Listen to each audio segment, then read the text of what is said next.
Então, aquilo que nós falamos no início, o final da nossa aula é vocês reconhecerem as principais patologias de pele e tecido subcutâneo e a condução desses pacientes. Lembrando que a pele é o maior órgão do nosso corpo, a integridade da nossa pele é importante, porque ele faz a defesa inata, a gente tem uma flora bacteriana que recobre essa pele toda, que é formada basicamente por gram-positivos, Streptococcus, Staphylococcus. A gente tem uma flora móvel, tá? Que é a flora de maior virulência, onde pode ter gram-negativos também, e depende do meio que você vive. E a flora fixa, essa sim, formada por Streptococcus, Staphylococcus, basicamente. Então, ela fornece a defesa do nosso corpo. Não é a única função da pele. Ela também é responsável pela regulação da temperatura, por isso que os pacientes com queimaduras extensas podem evoluir com hipertermia ou hipotermia. Eles controlam o fluxo sanguíneo através de vasoconstricção periférica, principalmente, ou vasodilatação, e tem a função tátil, a função sensorial. Tá? Não só tátil, como térmica e outras também. Então, vamos começar a falar sobre trauma. A gente tem os traumas contusos e os traumas penetrantes, as lesões por cisalhamento, mordeduras e as lesões gravíssimas, que são lesão de desluvamento ou desenluvamento, tanto faz, a palavra usual mais correta é desluvamento.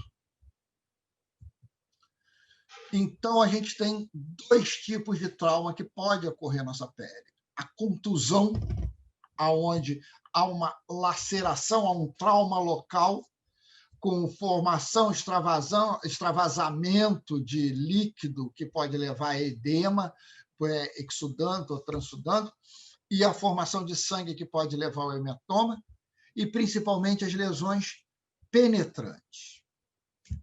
Então, eu tenho um trauma, essa lesão pode ser penetrante, ou pode ser até um tipo de cisalhamento, onde você faz uma força contrária e esgarça aquele tecido. O problema é que, assim que eu tenho a lesão, dependendo do meio, se a gente fala, então, no ambiente cirúrgico, o tecido abaixo da pele ele é estéril. Então, normalmente, no momento assim que ocorre a lesão, aquele tecido está estéril. Aí, dependendo que lesou, ele já pode inocular bactéria, ou se é no ambiente cirúrgico, você realizou os seus cuidados de asepsia, a pele em volta da ferida, ela vai colonizar aquilo ali, o meio, e predispõe à infecção. Então, a gente chama isso de contaminação crítica, quer dizer, passa a ter um grande número de bactérias capaz de causar infecção. Esse número de bactérias capaz de causar a infecção, ou seja, que eu falo que a ferida é contaminada, normalmente é acima de 10 a sexta. 10 a sexta, 100 mil bactérias por milímetro cúbico, isso é teórico. Lógico que depende do meio. Então, normalmente a gente tem um tempo para aquela ferida contaminar e chegar à contaminação crítica. Normalmente, em torno de 6 horas. Tá? A gente tem um número mágico. Então, o ideal é a ferida com mais de 6 horas não serem suturadas. É o ideal. E com menos de 6 horas eu posso suturar. Independente disso, depende também do que aconteceu. O paciente chegou lá, tem 2 horas, mas a ferida está com terra, está com grama, ele estava limpando o chiqueiro, chegou com fezes de porco, aí não tem jeito. Já tive uma contaminação crítica precoce antes de 6 horas. Independente disso, a ferida tem que ser lavada, irrigada. Alguns defendem não fazer muita pressão para você não empurrar mais ainda aquela bactéria, mas a ferida tem que ser limpa, tem que ser irrigada com lavagem copiosa dessa ferida, de preferência com fluxo contínuo de baixa pressão ou não muito alta pressão. As lesões por cisalhamento, que são lesões contrárias, então são lesões de fricção. podem ser agudas, que é aquela que o paciente cai e a pele agarra e acaba esgarçando, ou as lesões clássicas, que são as lesões de escara. Então, por isso que o desenho mostra aqui, ó, as áreas de contato. Então, eu tenho a fricção da pele, por um lado, e para o outro, junto com a pressão. Então, eu tenho um somatório de forças ali que leva à lesão tecidual. Lesão por mordedura, importantíssimo. Mordedura, seja por animal, seja mordedura humana, tem uma taxa de bactéria muito grande, uma concentração muito grande de bactérias na boca. Então, o ideal é não suturar as lesões por mordedura. Então, as lesões de mordedura não devem ser suturadas. Lógico que há exceções, como tudo. Então, eu sempre falo, uma vez teve uma criancinha que chegou no pronto-socorro, o pai ganhou um cachorro adulto, o cachorro estranhou a criança, mordeu o couro cabeludo da criança e fez aquele movimento de cisalhamento e acabou desinserindo o couro cabeludo da criança. A face caiu, a frontal, a pele frontal, vocês sabem que a pele é bem solta, ela caiu sobre os olhos. Como é que eu não vou suturar essa criança? E a cachorra esfregou a criança na grama. Então, quando ela chegou, o periósteo estava impregnado de grama, areia, mordida. Então, essa criança, o que a gente fez? Levou ao centro cirúrgico, a criança fez uma anestesia geral. A gente lavou copiosamente.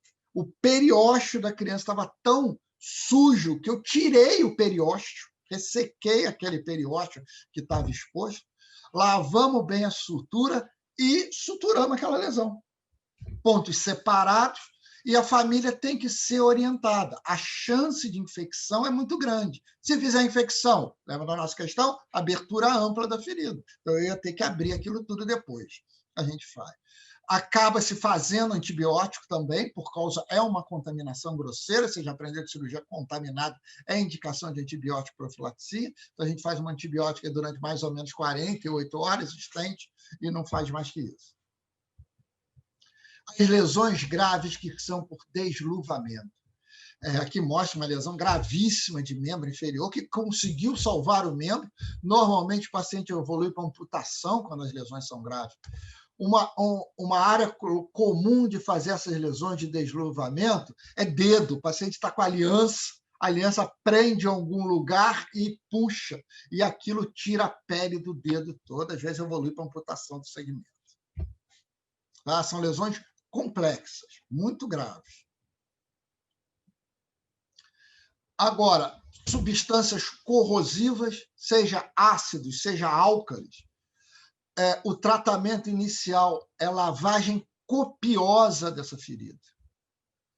O grande problema é que algumas substâncias químicas elas precisam ser inativadas, porque mesmo quando diluídas, exemplo, o ácido hidrofluórico, ele é absorvido, ele faz muita arritmia cardíaca, mesmo em baixa dose. Então, se você só lavar, você dilui, ele pode fazer, e você necessita neutralizar. Então, você lava com gluconato de cálcio. Tá? O cálcio acaba neutralizando o ácido hidrofluórico. Mas, regra usual, lavagem copiosa da ferida é o grande tratamento. E um dado interessante, vou recorrer que nem eu li no livro, extravasamento de fluidos intravenosos é considerado queimadura química. Então, você funcionou com soro, rompeu o vaso e faz aquele que a gente chama soroma, faz aquela bola de soro, é considerado, então, uma queimadura química. Agora, as lesões por queimadura, a gente não tem aula de queimadura, a gente não vai estender sobre isso, a gente quer falar só sobre a queimadura em si, tá? Seja hiper ou hipotermia. Então, o que acontece quando você faz a queimadura? Você tem uma área de contato local. Então, eu pego uma substância quente e coloco na palma da minha mão. Aquela área que entrou em contato, vai fazer uma lesão tecidual, aquelas vasos vão sofrer coagulação e eu faço uma lesão intensa. Aqui já é uma ferida mais tardia, tá? Então, eu tenho uma área central. Eu tenho uma área intermediária, que eu chamo uma área de estase, e a periferia eu tenho uma área de peremia. Essa peremia é racional, faz vasodilatação para as células de defesa chegarem ali. Essa área de peremia, normalmente, ela vai regredir totalmente. Ela fica vermelha pela vasodilatação e vai voltar à pele normal. A área de coagulação, a área central, que é a área propriamente dita da lesão. Mas eu tenho uma área intermediária que chama-se zona de estase, aonde há uma coagulação, porém ainda há algum fluxo sanguíneo. Essa zona de estase, ela pode evoluir para um lado ou para o outro. Isso quer dizer o quê? Ela pode o fluxo melhorar e ela regredir totalmente, igual a zona de peremia, porém, ela pode evoluir também para coagulação, levando a ter lesão tecidual, igual a nossa zona central ou zona de coagulação.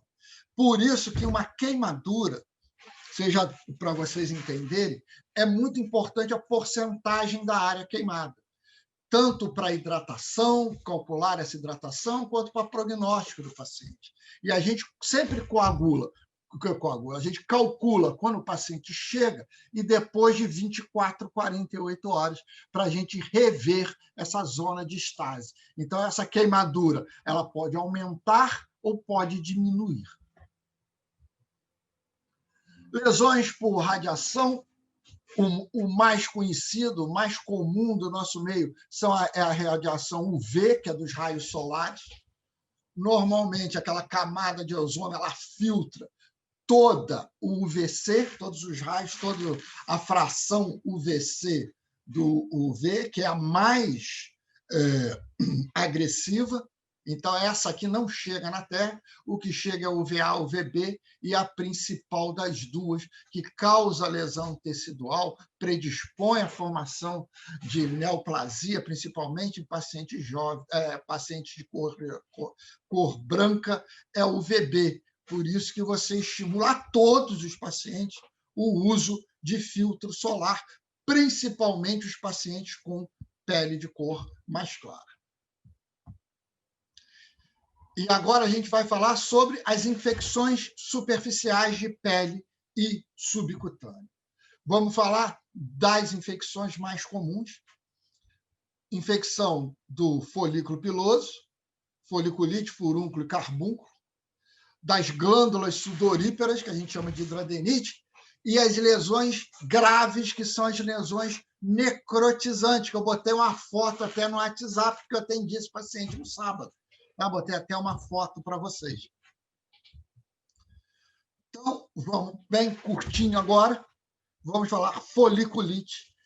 Por definição, é um processo inflamatório infeccioso do folículo piloso. Agente etiológico. Normalmente, as infecções de pele, a flora é mista, Streptococcus. Porém, uma bactéria vai preponderar. Então, didaticamente, para vocês entenderem bem, não precisam decorar. Guardem o que foi acometido. Estáfilo tem tropismo por anexo da pele. E, quando não é anexo da pele, prepondera estrépito. Então, folículo piloso, glândula sudorípara, normalmente Staphylococcus. Processo inflamatório do subcutâneo, celulite. Celulite, gordura, não é anexo da pele. Então, normalmente, Streptococcus. Tá? Então, acometeu o anexo da pele, bactéria que vai preponderar, Staphylococcus. Clínica. Pústula superficial no ósseo piloso.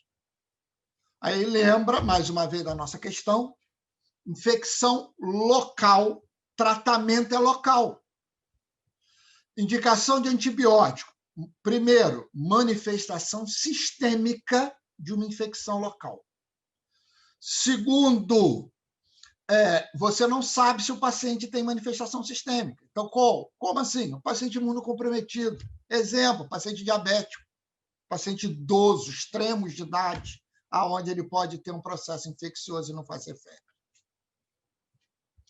Então, está aqui, ó, foliculite é um processo inflamatório de origem infecciosa do folículo piloso. Então, está aqui, ó, quando acomete a barba, tem um nome clássico, cicose. Tá? Então, cicose é a foliculite da barba. E o detalhe, olha lá, ele é amarelinho, por isso chama Staphylococcus aureus, aureus de ouro, ouro amarelo. Então, a foliculite parece uma pústula no folículo piloso amarelo. Aí, antes de vocês entrarem na faculdade, vocês iam lá e espremiam esse troço. Infecção local, tratamento local. Aí, agora vocês estão na faculdade, vocês acham que tem que passar oxacilina, tem que fazer antibiótico sistêmico, interna. Não, você continua drenando. A diferença é que agora vocês vão ser médicos. Então, você tem que lavar a mão, tá? Lavar o local, fazer asepsia, para não fazer um trauma com a minha unha maior do que era antes e inocular mais bactéria ali do que já tem. Tá? Mas o tratamento continua sendo tópico, drenagem. Fatores, então, que levam à foliculite, normalmente traumático, seja por raspagem ou mesmo arrancamento, mostrando, então, a foliculite pode ser extensa. Então, indicação de antibiótico disso aí é manifestação sistêmica. Tá? Quando você tem uma foliculite muito extensa também, assim, igual está nesses membros, nessa virilha, você pode pensar em antibiótico para facilitar. Mas, mesmo assim, você tem que drenar, porque o antibiótico ele pode até concentrar ali, mas o meio é muito ácido, tem muito resto celular, então ele não consegue ser efetivo. Por isso que você tem que associar a drenagem. Furúnculo. Furúnculo é uma evolução da foliculite. Então, foliculite é do folículo piloso. Furúnculo, você tem o folículo piloso. Esse folículo piloso eu posso ter glândulas sudoríparas, eu tenho a glândula sudorípara apócrina e as glândulas sudoríparas écrinas. Só para a gente saber, a glândula sudorípara écrina ela drena direto para a pele, a glândula sudorípara apócrina ela drena para o folículo piloso. O folículo piloso também tem um componente sebáceo, uma glândula sebácea, que faz aquela lubrificação natural da pele. Então, aquilo é fisiológico. O furúnculo é um processo inflamatório infeccioso de todo o componente, de todo o conjunto pilosebáceo. Então, definição de furúnculo é uma evolução da foliculite, é um processo inflamatório de todo o folículo pilosebáceo, que também é anexo da pele. Então, agente etiológico, Staphylococcus. Clínica, é um nódulo duro, eritematoso, doloroso, que evolui para flutuação com secreção purulenta e material necrótico central, que grosseiramente a gente chama de carnegão. Mas o nome é mais feio que isso. O nome correto disso é carnicão. É um nome horroroso. O que é isso? São restos celulares no centro daquilo ali. Tratamento tópico, tá? Local, você vai fazer calor local para aquilo drenar.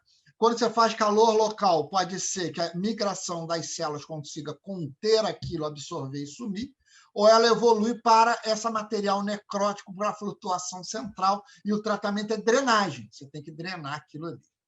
Indicação do antibiótico, então, manifestação sistêmica, ou se o paciente não consegue conter, não sabe se ele tem manifestação sistêmica, exemplo, paciente imunocomprometido. Existem outras indicações de antibiótico. Então, aqui a gente está olhando, ó, um furúnculo. Aqui, ó, um furúnculo endurecido. Você palpa aqui, ó, isso aqui está tudo endurecido. Olha, o folículo piloso acometido, mas olha só como é que a lesão é mais extensa. E aqui está amolecido. Aqui tem secreção purulenta, você tem que drenar. Outra área de risco, que é aqui, ó, a gente chama de trígono perigoso da face, que vem desse furinho aqui no nariz, que a gente chama de glabela, lábio superior. Então, esse trígono é o trígono perigoso da face. Por quê? Porque ele drena pelas veias faciais para o rochedo petroso. Então, o paciente pode fazer meningite ou encefalite. Por isso que é grave essa infecção. Então, infecção nesse trígono é indicação de antibiótico. Então, áreas de risco são indicações de antibiótico também. Carbúnculo. Para vocês não esquecerem mais, carbúnculo é uma alcateia de furúnculo, ou seja, é um monte de furúnculos juntos. Tá? Não vão escrever isso na prova. Tá? Então, são vários folículos pilosebáceos acometidos juntos. O agente etiológico é estafilococcus. Clínica, múltiplos nódulos endurecidos que evoluem para flutuação central com material necrótico e drenagem. Tratamento é a mesma coisa, tópico, com drenagem ampla daquilo ali. Manifestação sistêmica faz antibiótico. Olha só, então, aparecendo aqui em região occipital. Vários pontos, estão vendo? Com drenagem de secreção. Mais um aqui, ó, drenagem extensa ao sair da secreção. Aqui você tem que fazer uma incisão ampla e drenar, comunicar todos esses folículos.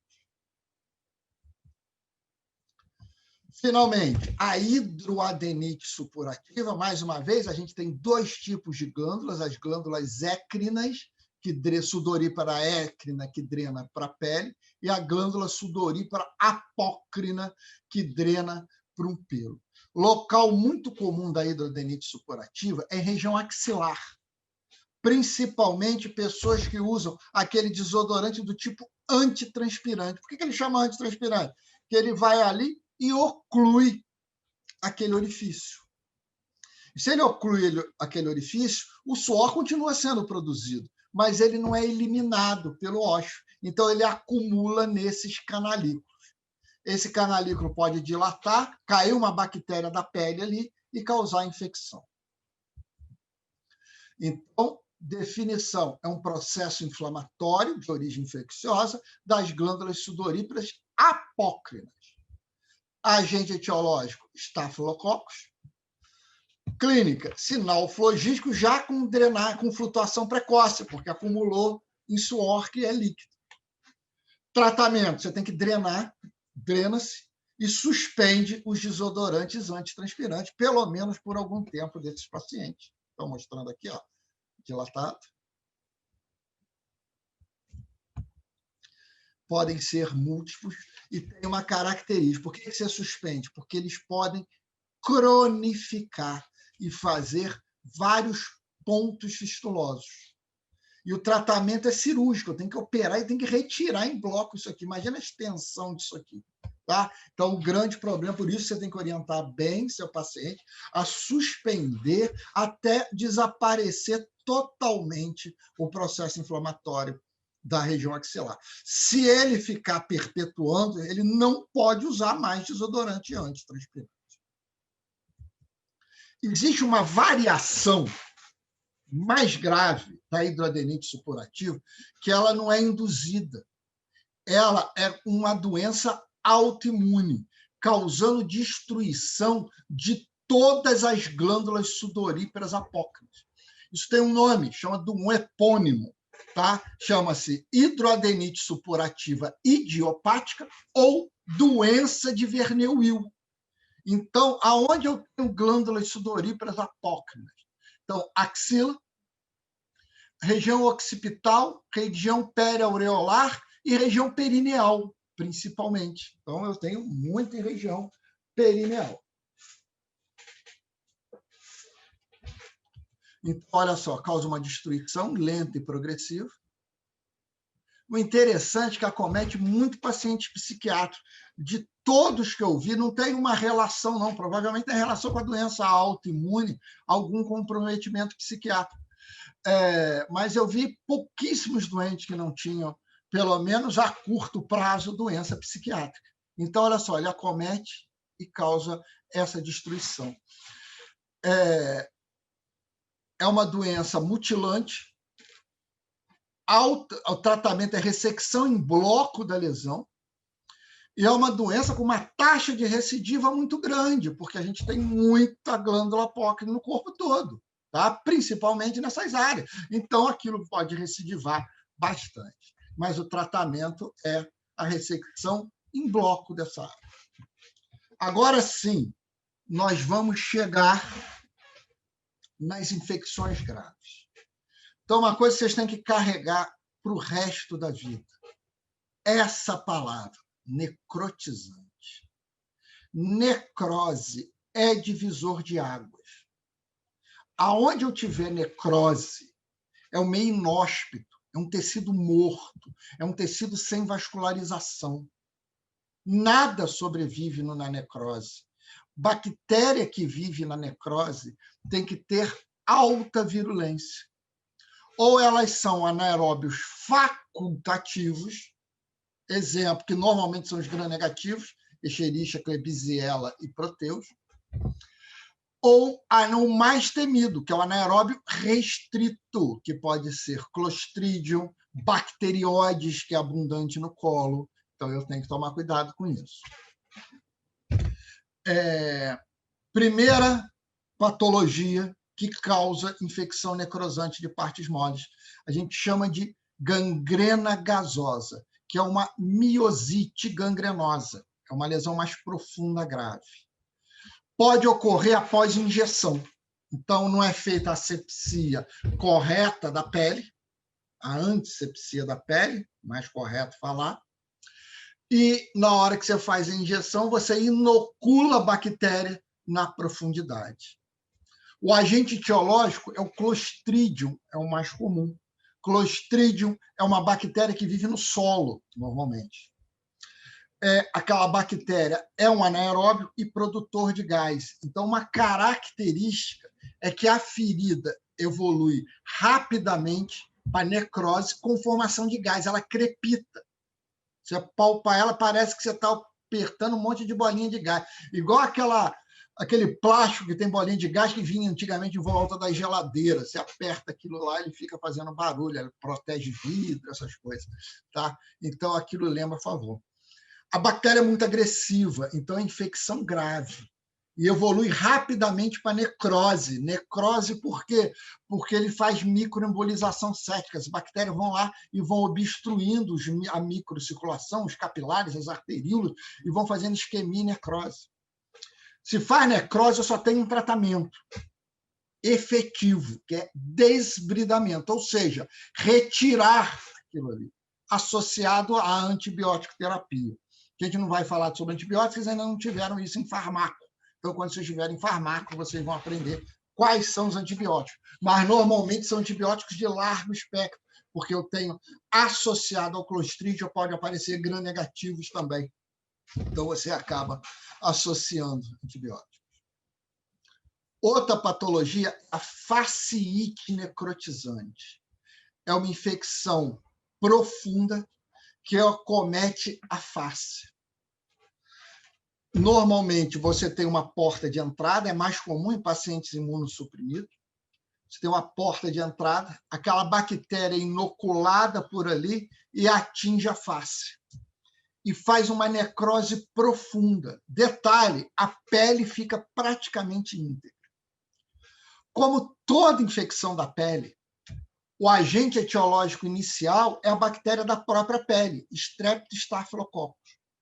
Mas, por algum motivo, normalmente o paciente é imunocomprometido, aquela bactéria faz uma virulência muito grande e prolifera muito, mas ela prolifera tanto que ela faz microembolizações sépticas, ou seja, aquela arteríola, aquele capilar fica cheio de bactéria e obstrui o fluxo. Se eu obstruir o fluxo, eu faço injúria, isquemia e necrose do tecido. E o tecido morre. Quando morre, o Streptococcus, que vocês já aprenderam, é aeróbio. É uma bactéria aeróbica. Então, ela morre. Ela não sobrevive. E quando ela morre, aparece o anaeróbio. Qual anaeróbio que aparece? Os anaeróbios gram-negativos, que são facultativos, e o anaeróbio restrito, aonde o mais comum é o bacterióide. A lesão parece uma celulite. O que é celulite? Processo inflamatório, fica vermelho. Então, olha só, a pele vai ficar vermelha. Só que a infecção é abaixo da pele. E o tratamento é agressivo e mutilante. Você tem que tirar a área de necrose toda. tardiamente, essa necrose pode atingir a pele. Aí, quando atingir a pele, você vai tirar a área da pele. Fora isso, você tem que fazer múltiplas incisões na pele para drenar. Então, olha só, o paciente chega para você com uma perna toda vermelha, aqui já parece uma área de necrose, mas o paciente está gravemente enfermo, está hipotenso, taquicárdico, dispneio. Você vê que é um quadro grave, então isso me chama a atenção. Quando o paciente faz uma infecçãozinha da perna, assim, por exemplo, erisipela, aquilo é superficial, o paciente tem febre, tem dor, mas ele, clinicamente, ele está bem. As infecções necrotizantes, a fasciite propriamente disso, o paciente chega com um quadro semelhante à erisipela, mas ele fica muito grave. E aqui é a ponta do iceberg. Eu tenho que levar esse paciente para o centro cirúrgico, eu vou ressecar essa área com necrose e o resto eu tenho que abrir ela toda, eu tenho que abrir essa perna. Então, mostrando aqui, ó, apareceu uma fasciite de membro inferior, olha só. Ele ressecou essa área de necrose, olha só, e abriu. Aí, quando ele coloca o dedo aqui, ó, o dedo vem entrando aqui até aqui em cima. Então, ele fez uma incisão e drenou essa secreção purulenta perifácea. Olha só a destruição que ele causa. Às vezes, acomete tendão, olha um pedaço de um tendão ressecado aqui. Ó. Pode acometer osso, fazer osteomielite. Olha a ressecção do tendão. Aqui já está com a infecção praticamente controlada. Você vê a presença de tecido de granulação, que caracteriza a fase proliferativa. Então, a gente abre essa lesão toda e drena essa lesão. Aqui mostrando um membro, olha só, um fasciite. Tratamento, olha só, vai abrir essa incisão toda, tratar a infecção, então ele vai fazer uma incisão, vai tirar essa área de necrose central e vai deixar aquilo tudo aberto, cicatrizando por segunda intenção. Posteriormente, ó, fez um enxerto de pele e transformou a lesão de segunda intenção em terceira intenção. Finalmente, a síndrome de Fournier. A síndrome de Fournier também é uma infecção necrosante, mas ela é superficial, ela não acomete o fáscia, ela vai poupar o tecido profundo. A síndrome de Fournier clássica acomete a região perineal. Então, acomete vulva, vagina. Lembra a foto que eu coloquei lá no grupo? Uma foto de uma vagina. E ela acomete, mas ela não acomete tecidos profundos. Então, se ela pegar no pênis, por exemplo, corpo cavernoso, corpo esponjoso, testículo, vão ficar íntegros. Porém, a pele vai fazer necrose. Agente etiológico, a mesma coisa, começa com Staphylococcus, eles vão morrer e vai aparecer um anaeróbio, ou facultativo ou restrito. Tratamento principal, desbridamento agressivo. Lembra da foto que eu coloquei? Centro cirúrgico tem que desbridar e antibiótico terapia. Olha só. Aqui acometendo um pouquinho da vulva, mas acomete toda a parede. Quando a parede, a gente comete a parede, ou outro lugar que não perino, a gente chama de fasciite de Fournier de extremidade. E o Fournier de extremidade mais comum é no abdômen, que é no centro. Por que a gente chama de extremidade? Porque é extremidade do períneo. Por isso que ele chama Fournier de extremidade. Aqui, ó, cometeu a bolsa escrotal. E não tem jeito. É centro cirúrgico, ele vai perder essa pele toda da bolsa escrotal. Mas o testículo aqui vai estar íntegro. Então, ele tirou o testículo aqui para cima. Olha o pênis dele aqui. Tá? Não acometeu o pênis, acomete o testículo. E olha só, ele pegou o canal inguinal e dissecou, acabou fazendo uma fasciite que teve que desbridar, e um desbridamento muito agressivo. Olha só, mostrando a lesão, era uma lesão pequena aqui. Ó. Olha o desbridamento, olha como é que acabou isso. Olha o testículo aqui, ó. A região anal não acomete reto, ela é superficial, olha só. Ela cometeu tudo. E você não tem outro tratamento. A pele morreu já, você tem que tirar toda aquela área de necrose. Olha lá, esferogranular, ó, pegou a base do pênis aqui, ó, os dois testículos aqui, já com infecção controlada, processo de cicatrização de segunda intenção, olha o tecido de granulação, é o momento da cirurgia para a reconstituição. Aqui está mostrando só a reconstituição da parte posterior. Aqui você roda o retalho também e vai cobrir a bolsa escrotal, aqui ó, mostrando, ó, fechou posterior, aí a bolsa depois fez um segundo tempo, ele fez um retalho aqui da musculatura, ó, e cobriu aquela bolsa escrotal. Professor, Oi? você disse que isso vai ser fruto de infecção anaeróbia, que vai preceder uma infecção de Staphylococcus strepto que morreu. Perfeito. Mas para mim, a Fournier tinha uma evolução muito rápida. Isso, tipo, não. Muito rápida, 24, 48 horas é o tempo que ele leva para morrer. Ah, tá. É rápido, assim mesmo. É rápido porque faz. Então, quando começa aquela. Por algum motivo, isso que é comum em diabético, aquela senhora que eu mostrei a foto era diabética, as bactérias proliferam demais, ele encontra um meio propício. Tem muita glicose. Na verdade, isso aí é meio. A glicose não funciona como meio de cultura, mas o meio hiperglicêmico, o neutrófilo tem dificuldade de atuar. De lidar. Exatamente. E também a glicose não entra no neutrófilo. Oi, a glicose não entra no neutrófilo.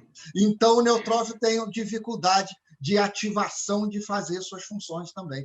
Então, o paciente tem uma facilidade muito grande. Aí aquela bactéria vai proliferando até que você chega. Entendi. Tanta bactéria que obstrui os vasos. Os micro... Aí é o tecido necrose. Aí ele morre. E outra coisa. Tipo assim, como vai ser dado de modo muito rápido, isso aí vai ser definidor também, além de, tipo assim, a questão metabólica do paciente, a questão imunológica também, né? Porque... Sim, com certeza.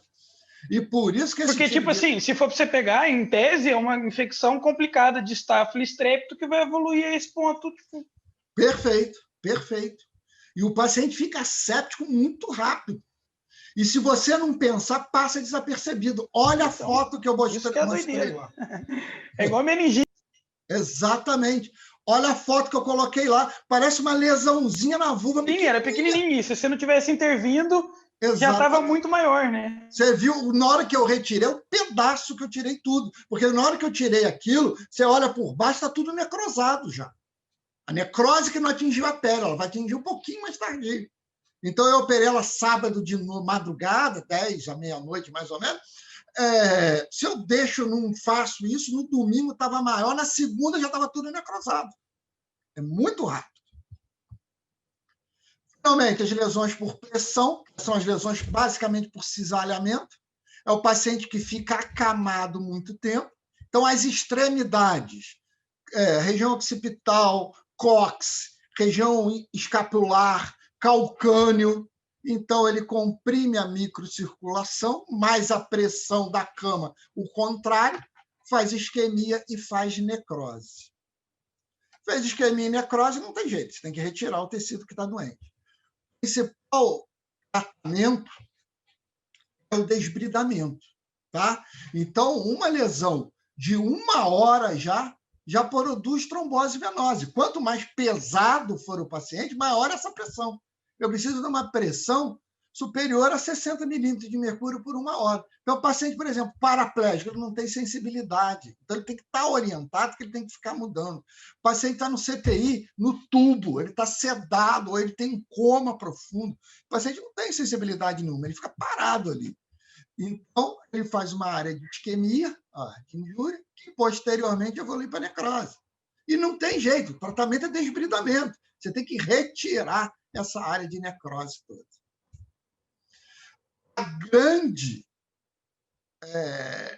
O grande tratamento é evitar ter, é a profilaxia. Então, o ideal, mudança de decúbito, de hora em hora, no máximo de 2 em 2 horas. Você tem que mudar o paciente de posição. Mostrando aqui, ó, essa é a ferida que eu quero, uma ferida limpa, apenas com tecido de granulação. Aqui é uma ferida já com resto celular, isso aqui a gente chama de fibrina, que não tem nada a ver com aquela fibrina celular. Isso aqui são células mortas, restos de bactéria que vocês têm que desbridar, ou seja, retirar, seja mecanicamente, você está vendo? Está usando tesoura e pinça. seja por desbridamento químico, que é aquelas pomadas à base de colagenase. Ase quer dizer, uma enzima que quebra alguma coisa. Então, no caso, quebra o colágeno. Tem que lembrar o seguinte, se você colocar colagenase, uma pomada dessa, sobre a pele normal, ela, com o tempo, vai fazer um furo na minha pele. Então, ela dificulta a cicatrização. Ou seja, ela é só para ser usada nessa área aqui, ó. Então, você coloca nessa área, quando a ferida fica toda vermelhinha assim, você para de usar, senão ela dificulta a cicatrização. Então, essa é a ferida ideal. Essa ferida já está vedada. Se eu fizer cultura aqui, vai crescer bactéria. Já está colonizado isso aí, tem bactéria. Mas como já fez aquela fase proliferativa toda, já tem o vedamento verdadeiro da ferida. Então, a bactéria não consegue penetrar. Porém, ela consegue colonizar e fazer infecção nessas células mortas aqui. Por isso que eu tenho que tirar isso. Mostrando o posterior, o fechamento. São retalho. Tá? Então, ele rodou um retalho, que não tinha como fechar esse buraco, é muito grande. Então, ele tirou pele daqui e rodou para cá. Transformou uma ferida de segunda em terceira intenção. E aqui, ó, lembra que eu falei? Ó, olha o crote, ferida infectada. Ó. Você usa um hidrocoloide, qualquer um, que vai absorvendo ele. Ou você vai botar isso aqui, a maioria já vem com dreno, ele acumula e o excesso ele vai drenar. Os que não têm esse aparelho de drenagem, você tem que ficar trocando ele. Mas hoje, então, os curativos absorvíveis à base de hidrocoloide podem ser usados em ferida infectada. Porém, como só está nesse capítulo desse livro aí, não está naquele outro, que foi a aula da doutora Aline, a gente cancelou essa questão, tá? Então, foram 2 questões anuladas da prova de vocês. As infecções virais, classicamente, são as infecções causadas por papilomavírus, que pode ser a verruga comum, até as verrugas venéreas ou condilomas. As verrugas comuns, a gente tem a verruga plana, que pode acometer qualquer parte do corpo. Por ser uma infecção viral, ela pode passar de um local para o outro, ela é contagiosa. E as verrugas venéreas, o condiloma, que também pode aparecer em qualquer parte do corpo, classicamente nos genitais. Ele apresenta esse aspecto bocelato. O problema do condiloma é que algumas cepas do condiloma, não são todas, eles fazem mutação. Eles são oncogênicas e predispõem à neoplasia maligna. Tratamento. Você pode ressecar cirurgicamente, faz uma anestesia local e tira aquilo ali, sutura, ou queima-se, tá? Seja química, seja com bisturi elétrico também. Então, você pode queimar isso. Mais utilizado, podofilina, pomadas de podofilina, 2%. Finalmente, a gente tem uma doença autoimune que acomete a pele, que é comum em pacientes que têm doenças autoimunes ou neoplasias de mama, podendo fazer até vasculite. Tá? A teoria é multifatorial, mas alguns acreditam que a vasculite, quer dizer, o processo inflamatório secundário à doença autoimune ou à neoplasia, que a gente chama de lesões paraneoplásicas, vai fazer injúria, isquemia e necrose do tecido. Então, o paciente tem um câncer de mama, tem lúpus, e ele fica fazendo essas microlesões. O tratamento é em ressecção em bloco, tem que retirar essas áreas necróticas, e pode fazer corticoide, principalmente nas doenças autoimunes. Nas neoplasias malignas, você tem que tratar a neoplasia maligna, ele responde mal à corticoterapia. Ok? 5 minutinhos de intervalo. Alguma pergunta? Professor. Fale-me. Queria ver só com o senhor se você tem o livro Schurtz, não sei se assim se fala, porque Schwartz. Eu não estou achando. Não, mas eu coloquei, está no AVA o capítulo. Ah, está no AVA o capítulo? O capítulo dessas aulas do Schwartz estão no AVA, não tem na biblioteca em número. Tem poucos livros. Ah, eu não tinha visto, Eu professor. Tá coloquei, bom, pode ir então. lá no AVA, está escrito lá, capítulos de livro. Tá ok? Tá ótimo. Desculpa, eu não tinha São visto. 3 aulas que estão ali. Cura das feridas, essa de pele e tecido subcutâneo, inclusive o capítulo chama isso, e outro de segurança do paciente. São as 3 Não, aulas tá que não ótimo. são do nosso GOF. Então, eu tirei cópia e coloquei lá para vocês. Tá ótimo, obrigada. Nada. Então, 5 minutinhos de intervalo. Agora vamos entrar em lesões benignas e malignas da pele. Primeiro, os cistos epidérmicos, tá? Que eram chamados há muito tempo de cistos sebáceos, porque ele normalmente tem relação com o folículo piloso, aquele componente sebáceo do folículo piloso, que pode causar aquela obstrução, mas ele pode ser de outras etiologias também, inclusive congênitas. Normalmente são tumorações que podem acometer em qualquer parte da pele, que causam um abaulamento lisa, arredondada e classicamente com uma área de depressão central, que é onde é o folículo piloso, onde é a área de drenagem do cisto sebáceo, quando é o cisto epidérmico ou cisto de inclusão epidérmica. Então, os cistos epidérmicos são os mais comuns, tá? Então, ele aparece em qualquer parte do corpo. Vocês vão vendo aqui, ó, o caso, o sebo, entre aspas, saindo. Por isso que a maioria chama eles de apenas cisto sebáceo, mas o nome correto hoje chama-se cisto de inclusão epidérmica. Temos os cistos dermoides, que eles são congênitos, disparado, o principal local é na borda lateral da sobrancelha, é o local mais comum.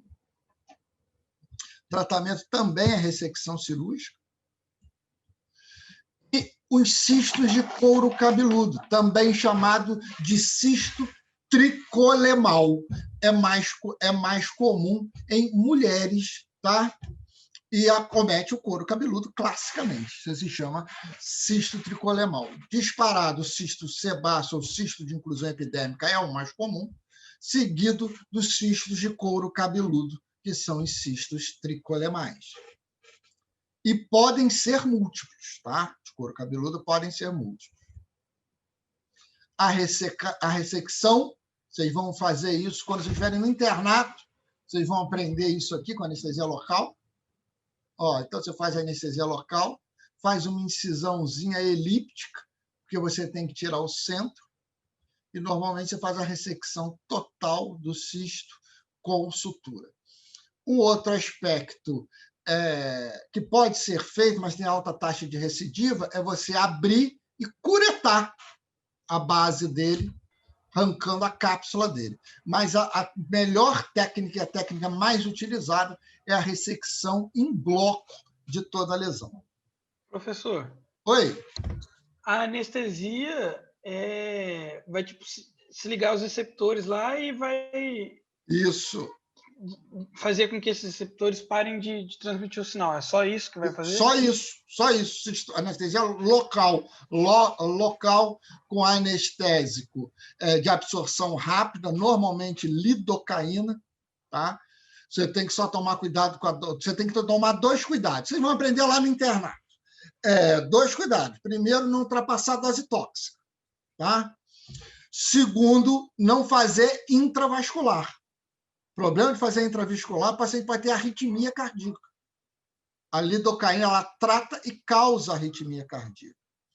Tá? Então, são os grandes problemas. Por isso que quando você coloca a agulha, antes de você jogar anestésico, você aspira, para ver se você não caiu dentro de um vaso. Tá? Então, você faz uma incisão, uma anestesia em volta da lesão. Ó. Esse rosa aqui, esse marcado de rosa, é onde eu faço a anestesia. Então, eu entro aqui, venho com a agulha para cá, faço aqui, volto com a agulha sem tirar da pele a pontinha e volto para cá. Por que isso? Para não espetar o paciente toda hora. Depois, você vem na outra ponta e faz a mesma coisa. Tá?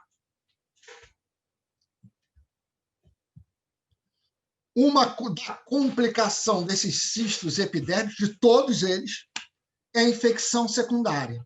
Aquele material caseoso, ele pode cair uma bactéria ali e aquilo infectar. Na presença de infecção, contraindica a ressecção em bloco da lesão, a lesão total, porque as bactérias podem aprofundar e você disseminar aquela infecção. O tratamento de um cisto epidérmico infectado é a drenagem. Você vai abrir, vai lancetar, vai drenar a secreção purulenta e, posteriormente, a gente faz a ressecção. Depois que tratar a infecção, a gente faz o procedimento cirúrgico. Ceratose seborreica é comum em paciente mais idoso e tem íntima relação com a exposição ao sol. É lesão pré-maligna, predispõe ao carcinoma espinocelular. Tá?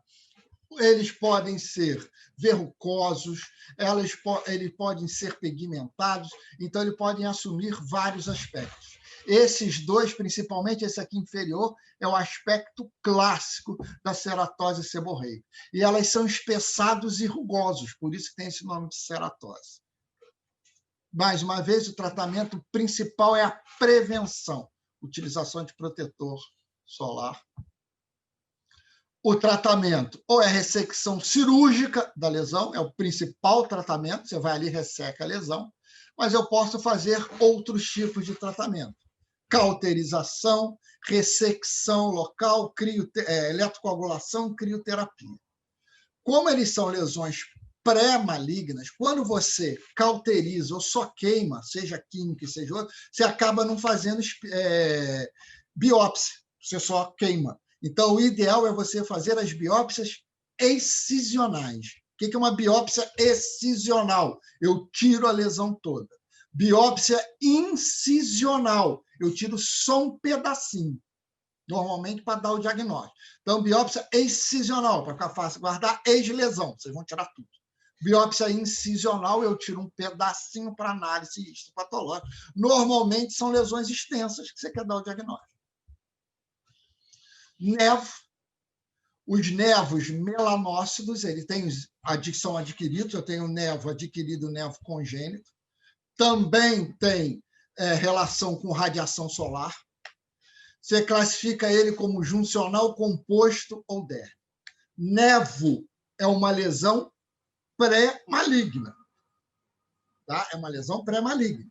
Porém, é uma lesão benigna. Então, isso tem que guardar. Assim como a ceratose seborreica. São lesões benignas. O nevo é mais temido até que a ceratose seborreica, porque a ceratose seborreica é pré-maligna para o carcinoma epidermoide, que é menos agressivo que o melanoma. O melanoma é um dos cânceres mais agressivos da pele. O nevo melanócito do congênito, normalmente eles são pilosos, ou seja, tem cabelo. Podem ser gigantes, grandes lesões, e são lesões pré-malignas também. Isso é um detalhe. Tá? Então, você precisa ou ressecar ou fazer acompanhamento dessa lesão. Aqui mostrando um nevo gigante. Então, primeiro ela fez vamos falar um pouquinho disso no final, faz uma dilatação da pele, você coloca um balão, porque como é que eu vou ressecar isso aqui? Tem que cobrir. Então, ela colocou um balão, esse balão fica abaixo da pele, para ele esticando a pele. Ele esticando a pele, eu passo a ter uma área doadora. Então, você resseca depois e roda um retalho. Rodou um retalho, posteriormente, esse retalho é seccionado e suturado.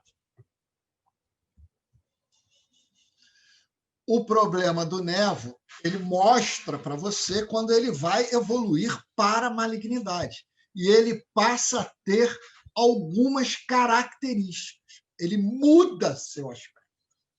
Então, quais são as características? Primeiro, é o diâmetro. Quanto maior que meio centímetro, já é uma das características da transformação maligna.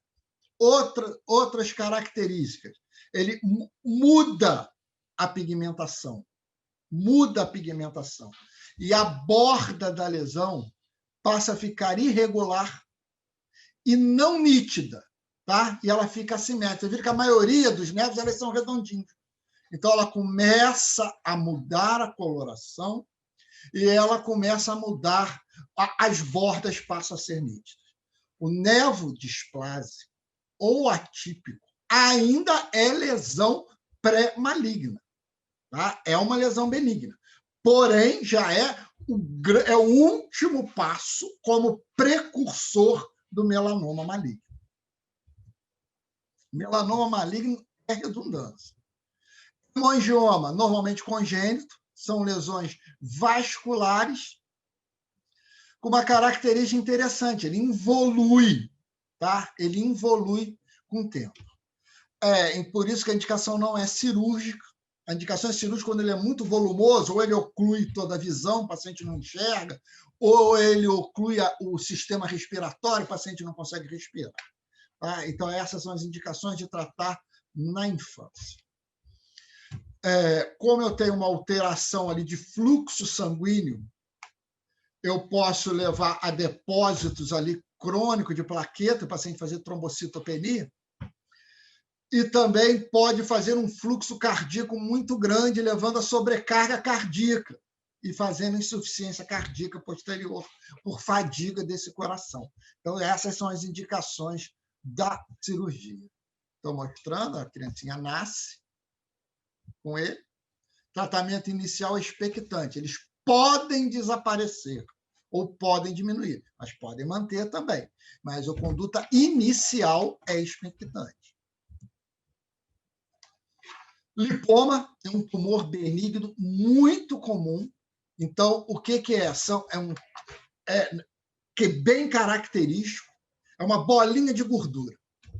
Pode acometer qualquer local do corpo que tenha gordura, qualquer local. Classicamente, mais comum, braço, tronco e pescoço.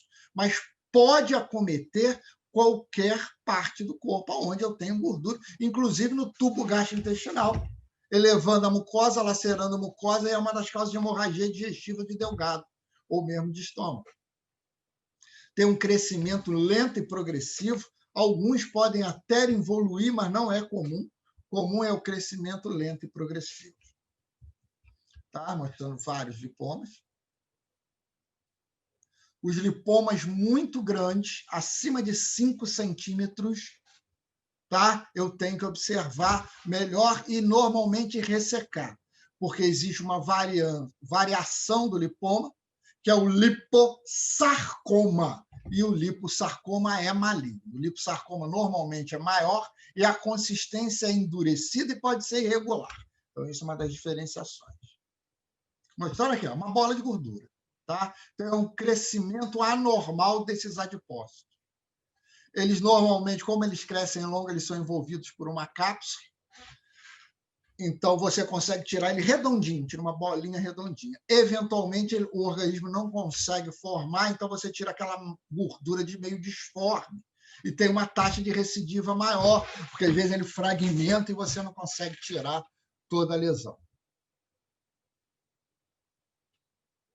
Finalmente, os tumores malignos da pele, que são os carcinomas basoespinocelular e o melanoma maligno. Então, temos Oi. Eu te fiz uma pergunta no chat, acho que o senhor não viu. O névoa azul... Tenho vários névoas. Então, tem um que chama névoa azul, não chama? É o névoa displásico. Então, ele já é... Aí eu já vou classificar ele como maligno ou ele é pré-displásico ainda? Não, o névoa azul é displásico, é lesão pré-maligna. Tem várias classificações do névoa também. Um deles clássico é o névoa azul. E quando ele... Lembra que eu falei? A mudança da coloração também é fator de agressão. Mas, às vezes, é difícil você falar se ele é melanoma. Por isso que você tem que ressecar. Então, os névoas azuis são de tratamento precoce. Você tem que tirar isso. E são pré... E são pré-coisas, não são de fato melanomas. Não são melanomas ainda. Tá. Então isso é um troço importante. Ok? Valeu, obrigado. O carcinoma basocelular, ele é o mais comum, ele é local, ele tem um crescimento lento e progressivo, mas ele causa muita destruição. Por isso que o tratamento é cirúrgico. São feridas clássicas, ulcerações, que não evoluem para remissão e para cura, e você tem que tirar. Raramente causa metástase. Quando dá metástase, ele é em conjunto basoespinocelular. O carcinoma basocelular tem várias características: nodular, micronodular, infiltrativo, pigmentado e morfeiforme. Morfeiforme, para quem não sabe, morfeia é a medusa, por isso que ele tem esse nome. Então, vocês vão ver aqui a medusa, aqui eu vou mostrar a lesão para vocês. Então, o nódulo cisco ou nódulo ulcerativo, aparece um nódulo de coloração creme ou discretamente avermelhado, endurecida é a forma mais comum, tá? Acomete mais o tronco. Então, esse câncer ele pode evoluir para ulceração, o tratamento é ressecção da lesão com margem mínima de segurança. O pigmentado, faz diagnóstico diferencial com névoa. Às vezes, a diferença, você só sabe a histopatologia, tá?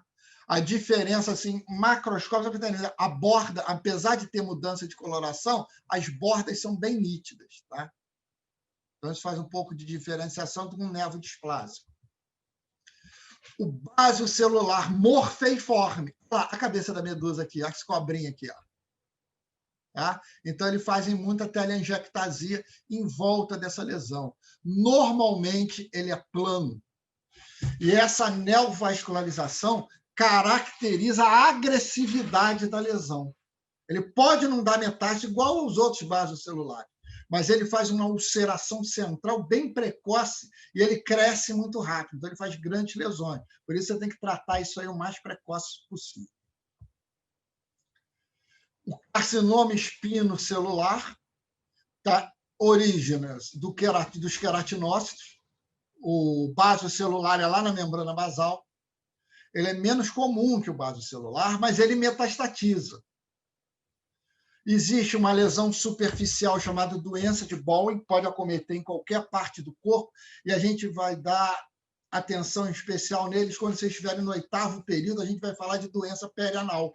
Eles lembram muito uma queimadura na região glútea. Por isso, você tem que tomar cuidado em pacientes idosos que têm queimaduras, que não melhoram nunca. O cara trata, lava, passa aquelas pomadinhas, e aquilo não regride nunca. Então, você tem que fazer uma biópsia. Normalmente, você faz uma biópsia incisional, você tira um pedacinho só, e vem um carcinoma espinocelular superficial, ou seja, in situ, não ultrapassa a membrana basal. O tratamento é ressecção. Pode acometer o pênis também, são lesões normalmente planas e hiperemiadas. O tratamento é amputação do pênis. Tá? Quanto mais profundo, mais recidivo, então você tem que tirar com margem de segurança, é importante. Normalmente, a margem de segurança para o espinocelular, já que é mais agressiva, é em torno de 1 centímetro. A base celular pode ser menor. Aqui mostrando o carcinoma espinocelular. Tá? Eles atingem mais, eles fazem ulcerações mais precoces, normalmente são lesões ulceradas de bordas elevadas. O local mais comum de metástase é para o linfonodo regional. Tá? Então, quando tem um linfonodo palpável, além de retirar, você tem que fazer a linfadenectomia. Então, por exemplo, nariz, ele drena pelo facial para a região cervical e retroauricular. Então, você tem que palpar, fazer um exame de imagem, seja ressonância ou ultrassom, para ver se isso não tem metástase. Normalmente, as metástases são palpáveis. Principalmente, então, fator predisponente para as lesões de pele são a radiação UV, principalmente o VB, tá? E tem uma característica. As lesões, aqui a gente no livro fala principalmente áreas queimadas, mas o clássico são lesões crônicas. As alterações crônicas da pele por lesão podem predispor ao carcinoma espinocelular e tem um epônimo, está aqui, úlcera de Marjolin. Então, isso pode aparecer em cima de uma queimadura, em cima daquela lesão de asa de borboleta do lúpus eritematoso sistêmico. Tratamento, e pode aparecer em cima de doença de Verneuil, tá? Que é aquela que a gente mostrou no início. Tratamento é ressecção com margem de segurança. E, finalmente, o melanoma maligno. Nevo, lesão benigna. Nevo displásico é estágio intermediário entre o nevo benigno e o melanoma maligno. Isso é um dado importante. Porém, se você biopsiar, vinha assim, nevo displásico, é benigno. Eu biopsiei e tirei a lesão. Vem, presença de melanoma, é doença maligna, ele deixa de ser nevo. Então, o nevo displásico é uma lesão considerada benigna, mas ele é um estágio intermediário, às vezes indistinguível, entre o nevo pré-maligno e o melanoma. Por isso que o tratamento é ressecção. Isso tem que ficar bem claro. Melanoma maligno, então, normalmente a transformação do melanócito, ele vem melanócito, 14% deles tem uma história familiar importante, não acomete somente a pele, mas é disparado mais comum a pele. Às vezes o paciente ele é altamente agressivo, ele dá metástase muito precoce, e às vezes ele fornece metástase sem sítio primário conhecido. Ele nem sabia que tinha, ele estava escondido em algum lugar. Tá? Então, nevo suspeito, mais uma vez, mudança de coloração escura, parece ulceração, bordas não nítidas, então isso tudo irregulares, o centro irregular, isso tudo tem que chamar atenção. Tratamento é ressecção ampla e diagnóstico histopatológico. Toda lesão da pele que você ressecar, exame histopatológico. Aqui um local que normalmente passa desapercebido, aqui, o melanoma subungueal. Está abaixo da unha. Existe uma classificação que chama-se níveis de Clark e índice de Breslow. O que ele fala? O que ele quer dizer?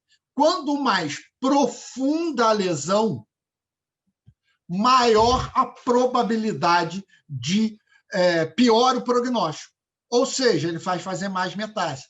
Então, as lesões grau 1, que não ultrapassam a membrana basal, aqui a membrana basal, a gente considera como lesão superficial, tá? Carcinoma in situ. Então, o prognóstico é ótimo, só a ressecção é curativa e não fornece, a chance de metástase não existe. Quando ultrapassa a membrana basal, aumenta a chance de metástase à distância. Quanto mais profundo, pior é o prognóstico. Então, lesões pigmentadas, nevo.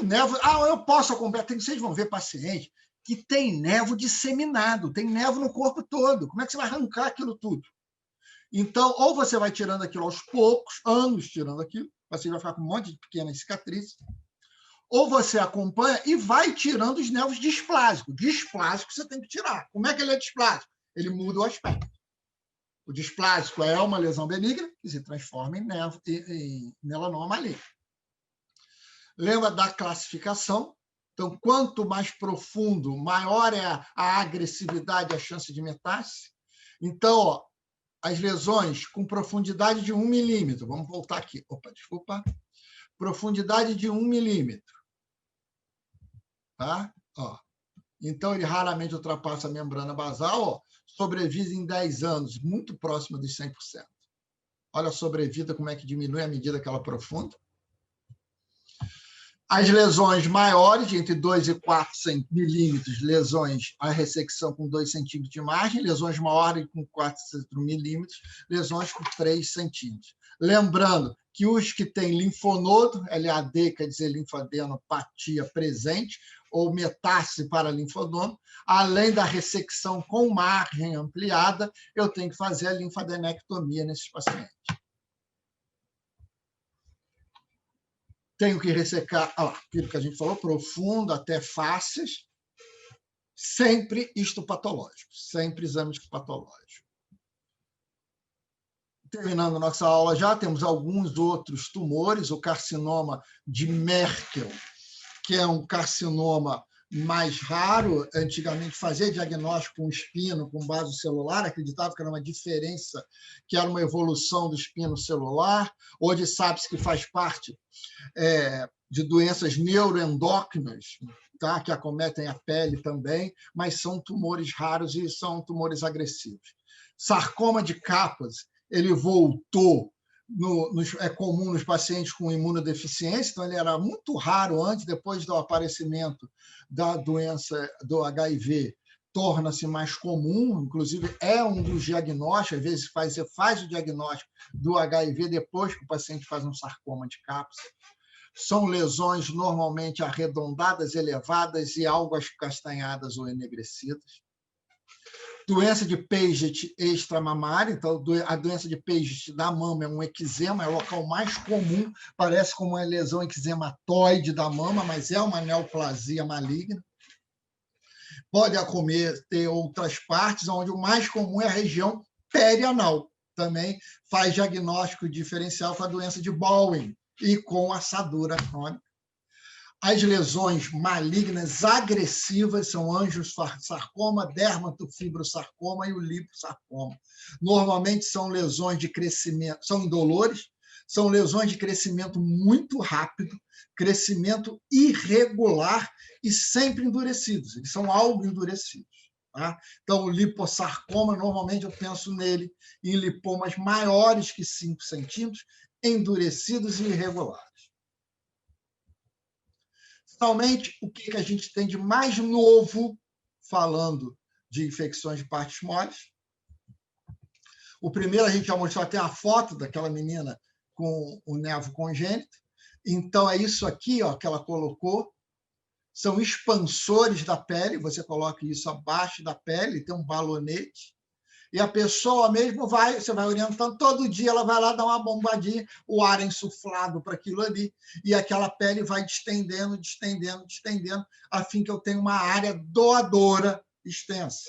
Você pode ser usado em qualquer, não só couro cabeludo, no braço, seja onde você tiver a lesão, para cobrir lesões extensas. O curativo de tilápia, tá? Que muita gente acha que você coloca essa pele vai fedir tilápia e fica lá o resto da vida, o cara vai ficar andando, parece uma sereia. Não é nada disso. Isso é um curativo biológico.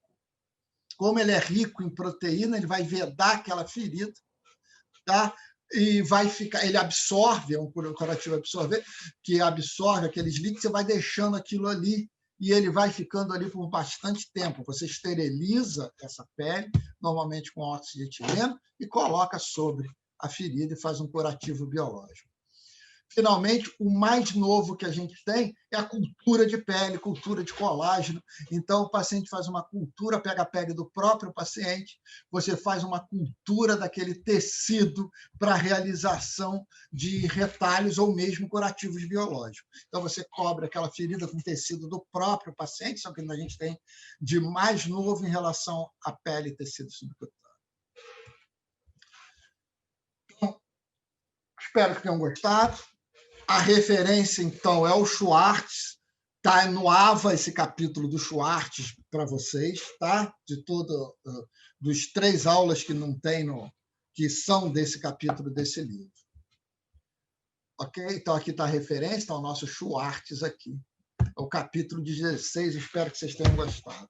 Tá? Então, está a tua pergunta aí do nevo azul aí, tá? É verdade. Ok? Então, tchau para vocês, até semana que vem.